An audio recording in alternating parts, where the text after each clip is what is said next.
Party's over and you don't look so good. Ha baby, sinna ni lately stundu moj spam över vid 30. Hey guys, it's Wrodney here with Frans, and today we're back with a music review. Today we're going to be reviewing the new Internet Money project, Before the Storm. Before the Storm is the first full-length album by producer Internet Money, who's been known for being on the likes of tracks like Ransom, and he put out a single earlier this year called Somebody, followed by another single called Lemonade with Don Toliver, Gunna, and Nev. And then finally, the last single before this album came out was Lost Me with Lil Mosey, Ian Dior, and Lil Skies. And now we have a full feature-length album, the first of its kind from Internet Money. 17 songs, 48 minutes, lots to unpack. Let's get started. So the album opens up with a song Message, which is Ty Fontaine. Ty Fontaine is an up-and-coming rapper who just put out his second full-length project, 1800. Now, he appears several times, I think it is 4 times, on this project, and he could appear 0 times. This song, Message, is a really weak way to open the album. It's a weak kind of ballad-type beat, and it really doesn't fit what the album is kind of going for here. The song's second track, Really Red, features Trippie Redd leading the charge with a hook that kind of brings you back maybe to his A Love Letter to You 2 days. It's kind of weak, and he does not sound good over this instrumental. Young Nudie comes in and actually delivers a pretty nice verse here, low-keyed as well on this song. Kind of forgettable, but it's definitely an improvement from the first track. We move into the third track, Lost Me. This is the first of the promotional singles to appear on the album with Lil Mosey, Ian Dior, and Lil Skies. Lil Skies, in the back end of his song, produces a strong outro to this song, kind of brings it out really nicely, and this is by far the best track on the album so far. The beat works. Lil Mosey does a phenomenal job over this beat, and I really don't care for Ian Dior, but I did not mind him on this song. And then there's another song with Ty Fontaine and Cochise. Cochise, if you didn't know, is another up-and-coming rapper who is yet to release a full-length project. It's kind of big for him to appear in this project with Internet Money. But his vocals are quite weak. They're high-pitched. It's kind of like maybe a Jid impression, but it's done really shittily. And the beat is just, for a producer album and a label's album, I don't like it. Personally, not a great beat. Not a great beat selection here. And I don't like either of the artist's vocal appearances. Again, Ty Fontaine appears on this track, and I'm not a huge fan of that. Then we go back, and it's kind of to a different... I almost put this project into a few sections. This is definitely the start of a second section with Familiar, with The Holiday as a feature on this. Now, The Holiday is another up-and-coming rapper, and he has yet to release a full-length project as well. So his appearance on this maybe will give him some traction. I kind of see him as almost a Lil Yachty kind of protege. And I did not mind his vocals on this song.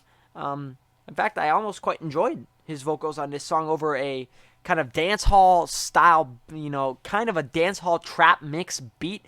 The bass kind of hitting in there. I really did enjoy this song. J-Lo, featuring Lil Tecca, is another banger from Lil Tecca. He's been producing solid music consistently over these past, ever since We Love You Tecca has dropped. He's appeared in a few singles with Internet Money, and obviously the namesake rapper signed to the label is Lil Tecca. He's their big brand, and it is a good song, but it's an underperformance. I was expecting more from this because I know Lil Tecca is going to be releasing a project soon, and I'm hoping that it'll be better because this was not a great song here. The beat was okay. I didn't like his beat selection here. I think they could have definitely made a better beat for Tecca here, and his flow is kind of choppy, and it didn't really remind me of Ransom or any of his other big songs. Did It Again, Out of Love, which he did with Internet Money earlier, Love Me. Thrusting with Sway Lee and Future is a typical Future kind of a moody instrumental with those basses kind of hitting hard in that background. And I really did enjoy this song, actually, because Sway Lee on the hook was enjoyable, and then Future did his thing. It wasn't the best Future verse of all time. It was kind of, modern Future, though. Peak, he's already peaked several years ago with songs like March Madness. Maybe Dirty Sprite 2 would be where I could say he peaked. He delivers what he's supposed to do on his track. Sway Lee balances it out with some good vocals, strong vocals on this pretty good moody beat. Speak with the Kid Laroi is one of his greatest songs yet. It kind of reminds me from his mixtape Fuck Love he put out earlier this year, of the song he did with Lil Mosey, of the song he did with Juice WRLD. It's the song he did with Tekka, Diva, as well. That was a single that he did. And it really was a good song. It's one of his better works. And it was short, but it was sweet. I really did enjoy the song. Last off of the only posthumous feature on this album, we get a verse from Juice WRLD. And also Trippie Redd, again, his second appearance on this album. Definitely a playlist ad if you're a Juice WRLD or a Trippie Redd fan. They work well together. As shown on a 1499 freestyle back on A Love Letter to You 2. They had Tell You You Love Me on Legends Never Die, Juice WRLD's first posthumous record, and that was also a phenomenal song. But I did enjoy this song. This is a playlist ad for sure. This sounds like an instrumental that Trippie would use on one of his projects, and you actually also have Juice WRLD doing the producer tag for Internet Money. Take It Slow with Ty Fontaine again, could use him 0 times on this record, and 24K Golden makes his first appearance on the 10th track of the album. And 24K Golden kind of broke out when he released his single Mood with Ian Dior earlier this year. And he performs a weak performance, and this song is a very forgettable one. Unfortunately, several forgettable tracks on this record. Then we have the single, one of the promotional singles for this project, Somebody, which features Lil Tecca and a Boogie with the Hoodie, who both work really well together, and I love this track. This is my second favorite track from this record. Lil Tecca with a strong hook and verse, and then a Boogie with the Hoodie comes in with his strong vocals in the second leg of the track. Definitely a good song. Would like to see those two work together more in the future, because I think they worked well together here. Wiz Khalifa makes an appearance on the 12th track, Giddy Up, again with 24K Golden. And Wiz Khalifa over this type of beat, not something you hear much. This is more of a trap banger type beat. Wiz Khalifa takes the first verse, 4K Golden takes the hook, and it's one of Wiz Khalifa's greatest new tracks, probably since Rolling Papers 2. It's a very good beat, and I like him over this type of beat, and I'm hoping that he will be able to improve over this in the future on his next projects, over more modern trap beats, because this was a excellent song. Trippie Redd makes his final appearance on the record on Block with Stay Solid or Rocky. If you don't know Stay Solid or Rocky, he blew up with the song Party Girl from his first full-length project, Fallen, and that got over 300 million streams on Spotify.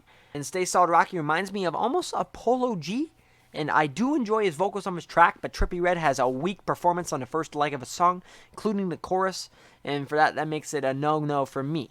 Lil Spirit makes his only appearance on the record with the song Devastated.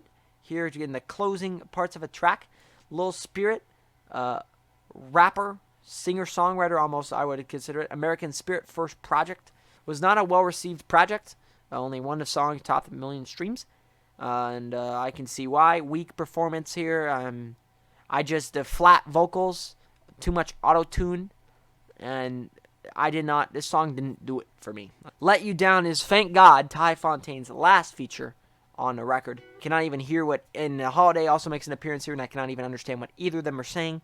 It's almost like Gunna and Lil Baby hopping on a track together. You know it's going to be garbage, and that was exactly the case here. A horrible, horrible song here coming to the close of this record. Kevin Gates appears on No Option, the second to last track on the record. Kevin Gates with a weak vocal performance here. It wasn't a bad song.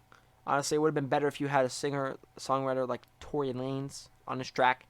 He tried to sing, I feel, and it did not go over well.